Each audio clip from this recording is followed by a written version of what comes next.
Hii ni K-News habari. Jeshi la polisi mkoa wa Mbeya limeanza kutoa mafunzo kwa watumishi wa serikali wa udereva wa magari zaidi ya 160 ndani ya mwezi mmoja kwa kushirikiana na chuo cha VETA Mbeya. Uwepo wa ajali nyingi katika mkoa wa Mbeya umepelekea jeshi la polisi kutoa mafunzo ya udereva kwa watumishi wa umma ili kunusuru ajali za mara kwa mara katika mkoa wa Mbeya. Akizungumza katika mafunzo hayo, kamanda wa jeshi la polisi mkoa wa Mbeya Benjamin Guzaga amesema kama jeshi la polisi litachukua hatua kwa dereva yoyote ambaye hatafuata sheria za barabarani na kutojifunza mafunzo hayo. Mkoa wetu umekuwa kwenye kinara muda mrefu wa ajali. Kwa hiyo tukasema inawezekana tukatafuta dawa. Kwa hiyo wakuu wa usalama barabarani wa wilaya pamoja na RTO na maafisa wote wakiwepo wakuu wa polisi wa wilaya, tulipokutana tuliona tutafute dawa. Ni kwa nini ajali zimezidi sana katika mkoa huu? Tukaja na mkakati huu sasa, kwamba nafikiri walio wengi hawajapita kwenye mafunzo, na mafunzo yenyewe nafikiri wengi walipita vile vyuo ambavyo sio rasmi. Vyuo ambavyo sio rasmi, bahati nzuri hivi karibuni vyote vimefungwa. Tumebaki na chuo ambacho sasa kinatambulika, chuo cha VETA. Vipo na vingine ambavyo vimekidhi masharti vinaendelea kutoa elimu hii ya udereva wa awali na mafunzo mengine ya udereva ule wa VIP na udereva wa magari makubwa. Tukasema mkoa wetu tutakapokuwa tumemaliza kutoa elimu hii ya uendeshaji wa magari au vyombo vya moto, tunaamini tutapunguza kwa kiasi kikubwa ajali barabarani, na kama sio kuzimaliza kabisa. Lakini pia si busara kuona Bunge la Jamhuri ya Muungano wa Tanzania limetunga sheria ya usalama barabarani ambayo inamtaka kila mmoja anayeendesha awe na leseni, lakini bado hapo sasa ndo tumekuta kuna wahalifu. Wapo wahalifu wengi wanaendesha bila kupita kwenye mafunzo, alafu wanajihalalishia kwamba wao ni madereva. Sasa tumesema tutumie njia hii ya elimu na vipeperushi pamoja na matangazo kuwaomba watu wajitokeze, ili tutakapoanza kuchukua hatua baada ya mafunzo haya, kwa sababu mafunzo haya yatatumia muda wa mwezi mmoja, lakini yatakuwa ni ya mwezi mmoja kama wewe mwanafunzi utakuwa umekubali kufundishika. Lakini kama utakuwa bado hujafundishika, walimu pamoja na waratibu wa mafunzo haya wanaweza kaongeza muda, ili mradi wahakikishe kwamba unatoka hapo ukiwa umeiva na umekuwa mahiri katika uendeshaji. Kwa hiyo nitoe rai kwa wale ambao bado wanasuasua kuchukua maamuzi ya kujiunga, wajitokeze ili operesheni hii, baada ya mkakati hii ya kutoa elimu katika mkoa mzima, kwa sababu mafunzo haya ya Mheshimiwa Mkuu wa Wilaya na Mheshimiwa Mbunge ni kwa wilaya zote za mkoa wa Mbeya. Kwa hiyo mimi nitoe rai kwamba wajitokeze kuepuka kukamatwa na kuchukuliwa hatua, kwa sababu hili ni takwa la kisheria. Kuwa na leseni ni takwa la kisheria, sio maombi au mapendekezo yangu mimi na maafisa wa mkoa huu. Hapana, ni takwa la kisheria kwamba uweze kuendesha pikipiki, hata ile pikipiki kama hujanyanyua mguu pale kwenye ile tanki wameandika uvae helmet, lakini watu hawavai helmet. Sasa hilo ni takwa la yule aliyetengeneza, amekwambia vaa, na ikaingia kwenye sheria. Waheshimiwa wabunge wakapitisha hiyo sheria kule bungeni. Sasa kwa nini sisi tunakiuka tena sheria iliyotungwa na bunge letu tukufu? Ni swala la kujiuliza. Kwa hiyo sisi tuchukue jukumu sasa kwenda kuwaelimisha wengine wachache ambao wamebakia kule, waweze na wenyewe kuiga mfano wenu. Mwisho wa siku tuhakikishe kwamba Mbeya yetu inakuwa salama na tunapunguza ajali zisizo za lazima. Patrick Mwarunenge ni mbunge wa Mbeya mjini, ametoa rai kwa madereva wanaoendesha vyombo vya moto kuwa makini kuepuka na ajali za barabarani. Tutawalaumu sana jeshi la polisi ambao wanasimamia sheria, kukamatwa overtake, umekwenda mwendo kasi, lakini mwisho wa siku anayekuja kuumia na kuathirika ni sisi tunaotumia vyombo vya barabarani. Ajali zinaleta umaskini sana kwenye familia, zinaleta simanzi kwenye familia. Familia nyingi leo unakuta ziko yatima, hazina baba, hazina mama kwa sababu ya ajali. Watoto wanabaki yatima na hakuna mtu wa kuwalea kwa sababu ya ajali. Lakini ajali pia zinarudisha nyuma sana uchumi wa mtu mmoja, kina familia, lakini na nchi kwa ujumla pia. Lakini ajali zinaleta gharama kubwa sana za matibabu kwenye mahospitali. Mimi nikiwa kama mbunge lakini mwenyekiti wa chama, Kesi nilizo nazo za watu waliopata ajali na hawana uwezo wa kujitibu ni zaidi ya 50 hapa kwenye hospitali zetu, hospitali ya rufaa na hii hospitali ya mkoa. Mtu anasema nilipata ajali ya bodaboda, sina uwezo wa kutibiwa. Nilikuwa nakwenda sokoni kufanya biashara, nimepata ajali, nimegongwa, sina uwezo, mbunge nisaidia. Kwa hiyo hatima ya maisha yetu na ustawi wa watu wetu wa Mbeya iko mikononi mwenu nyinyi madereva mnakwenda kutumia vyombo. Unapoendesha chombo, aidha ni bajaji, ni pikipiki, ni gari, jua wewe ndio umebeba maisha ya watu wengine na uhai wa watu wengine. Kwa hiyo muone kwamba nyinyi mnaojifunza leo madereva mna bahati kubwa sana na mkayazingatie mafunzo. Mimi nawahakikishia, narudia tena, Mbeya bila ajali inawezekana. Tukazingatie mafunzo, kanuni na sheria. Gari haliwezi kujiangusha lenyewe likapata ajali. Pikipiki haiwezi kujiangusha yenyewe, wala bodaboda. Maana yake wewe unayetumia ndio umeenda kuiangusha, sababu hujafuata kanuni na taratibu. Jambo la mwisho kabisa ni waombe VETA. Nimeona listi ya watu mliotoa mafunzo hapa ni madereva wetu kutoka jeshi la polisi na majeshi mengine na baadhi ya watumishi. Lakini naomba ikiwapendeza, basi muongeze na makundi mengine, watu wa bodaboda, bajaji, kiluku. Hawa nataka niwaombee mimi mafunzo maalum siku yao, kama tulivyofanya sehemu moja kule Kiwila. Tuwakusanya bajaji, najua mimi mwenyekiti wa bajaji yuko hapa, bodaboda, waendeshaji wa kilikuu wale na madaladala, tuwakusanye wote kwa pamoja na wenyewe wapate hiyo special rate ya mafunzo, ili tuweze kukutana kwamba makundi yote tukutane na tuzungumze pale na wenyewe wapate hayo mafunzo. Kwa mimi kama mwakilishi wao wananchi, na mimi nawaombea wapate hiyo bei ambayo yenye punguzo, ili watu waweze kupata vyeti na waweze kujifunza.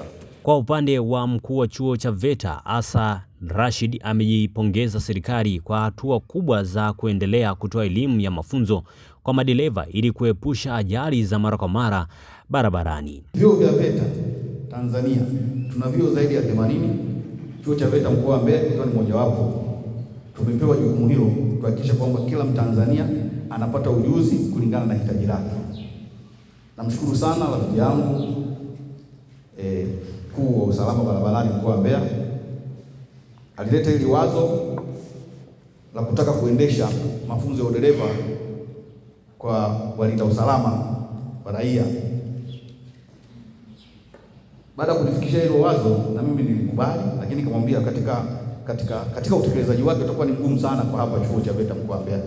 Kama tunaweza tukapata eneo la karibu na ofisi yako ambako tunaweza tukahudumia hao wafanyakazi, itakuwa ni vizuri sana. Naye hakukataa, akasema mimi nitatafuta. Basi nitafuta eneo, kumbe ni ukumbi mmoja mzuri sana. Ina maana kule kwetu tunaendelea na kozi za kawaida kama kawaida kozi nyingine, lakini katika ukumbi huu tunaendelea hizi kozi kwa watumishi wa jeshi la polisi, lakini vile vile kwa wafanyakazi wanaotoka taasisi za serikali.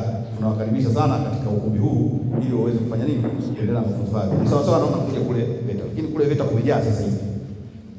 VETA kama VETA tuko tayari kumfuata mhitaji mwenye mahitaji popote pale alipo. Sisi tuko tayari kwenda kutoa huduma ya kutoa elimu ya ujuzi.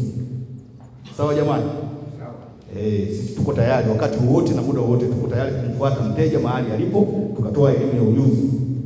Lakini vile vile watumishi wenzangu wa umma, karibuni sana tupate elimu na sheria, kuweza kuzijua sheria za matumizi ya barabara. Mimi mwenyewe ni dereva, lakini vile vile hata mimi nimeshahudhuria mafunzo kama haya, kwa sababu nimeanza kuendesha gari nikiwa na umri mdogo sana, miaka mingi iliyopita, lakini ilibidi niingie darasani kukumbushwa kwamba ni nini kinachotakiwa kifanyike kwa wakati uliopo sasa hivi. Akifungua mafunzo hayo, mkuu wa wilaya Mbeya mjini Solomon Itunda amesema lengo kubwa la serikali ni kupunguza ajali za barabarani ili kuondokana na vifo visivyo na ulazima. Kujenga miundombinu ya barabara, yeye ni mashahidi, ametuletea mradi mkubwa wa kimkakati wa barabara kutoka Igawa kwenda Tunduma.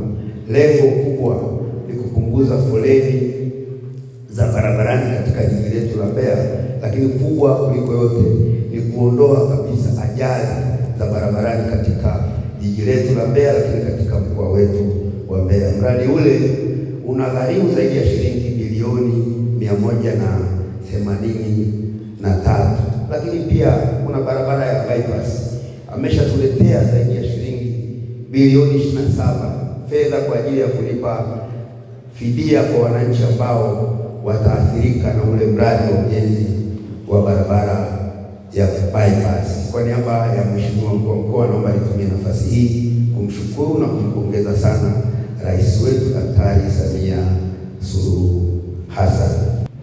Leo tarehe 13 nitaenda kufungua mafunzo haya rasmi hivi karibuni.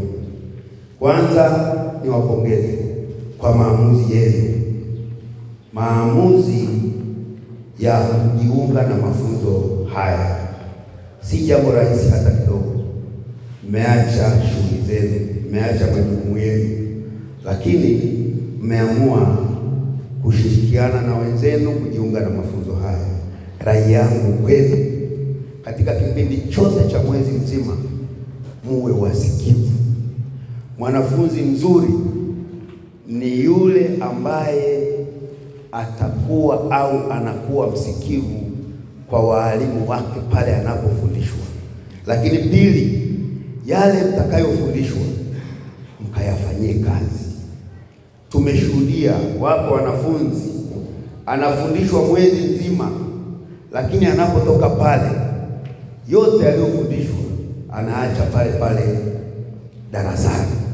Hakikisha kila unachofundishwa una take note, na baada ya mafunzo haya sasa ukawe mwalimu kule barabarani. Usisumbuane tena na askari wetu wa barabarani. Tii sheria bila shuruti, kwa sababu elimu utakayoipata hapa itakuwa imekusaidia kuwa mwananchi bora ambaye atatii sheria za barabarani bila shuruti. Sisi wanafunzi tunaoenda kuanza masomo yetu leo ya kujua sheria za barabarani, baada ya kuhitimu, tutakapoingia kule barabarani, tuwe sehemu ya kulisaidia jeshi la polisi kuwabaini madereva wanaojihusisha na vitendo vya ukatili kwa wanawake, kwa watoto, lakini kwa wananchi. Mtu anambeba abiria, akifika hapo mbele anampora hela, anampora pochi, anampora simu, anamwacha. Haya tumeyashuhudia kwenye mkoa wetu, sio sana, lakini tumeshuhudia kwenye mikoa mingine. Sasa wahenga walisema, ukimwona mwenzako ananyolewa zako tia maji. Kwa lazima tujihami. Nao baadhi ya watumishi wanaoshiriki mafunzo hayo wakawa na haya ya kusema. Tunanufaika na kwa kweli tumefurahi sana kuona kwamba jeshi la polisi pamoja na VETA wameshirikiana kwa pamoja kuweza kutuletea mafunzo haya kwa ukaribu, ili kuweza kutuimarisha tu kwa maana ya kama vyombo vya ulinzi na usalama, ili kuhakikisha tunakuwa imara na tunakuwa mahiri. Nimeyapokea mafunzo kwa weledi mkubwa. Kwanza viongozi wamefanya jambo la muhimu. Kwa mfano mimi kama mfanyakazi, tulikuwa tunakosa huu muda wa kutoka ofisini ule wakati wa ofisi kwenda VETA, na kwa hiyo wametusogezea mafunzo hapa karibu. Na kama wametusogezea mafunzo hapa karibu, wameifanya kama fursa kwetu. Kwa sababu gani? Kipindi cha nyuma nimesikia mkuu wa wilaya akiwa anasema kwamba hata wale wasiozingatia sheria barabarani na wakati wanaendesha magari ya umma au ya serikali wawe wa kwanza kukamatwa, ili kusudi kama wamevunja wachukuliwe zile hatua ambazo zinastahili. Kwa mantiki hiyo, ina maana wamejiongeza hawa viongozi kuona kwamba na sisi tunastahili kupata hayo mafunzo, na kama inastahili ndio maana wametuletea hiyo huduma. Kwa hiyo kama mimi nimeiona kama fursa. Kwa sababu gani? Natoka ofisini na kuja hapa masaa kama mawili, napata hiyo elimu na baadaye nitapata cheti. Kwa hiyo hata kama nitapewa leseni nitakuwa nimeitendea haki, sio ile ya kuletewa wakati ukiwa nyumbani. Kwa mantiki hiyo, unaendesha chombo chako ukiwa una tahadhari. Kwanza umepata mafunzo, utaepuka zile ajali ambazo zilikuwa haziwezi kuepukika. Kwa mantiki hiyo, kwa ujumla mkoa wa Mbeya utapunguza zile ajali ambazo zilikuwa haziepukiki, zilizokuwa zinapelekewa au sababu iliyokuwa inatokana na uzembe wa dereva mmoja mmoja. Kinachotakiwa kufanyika kwa madereva wote wanaoendesha magari kwa mazoea wanatakiwa wapate mafunzo yao, wafuate sheria na taratibu na kanuni zinazohusika, kwa sababu kuendesha gari bila kuwa na certificate au umepata leseni kwa njia nyingine au namna moja au nyingine bado ni kosa. Mimi ni Ezekia Mtewele. Hii ni K News habari.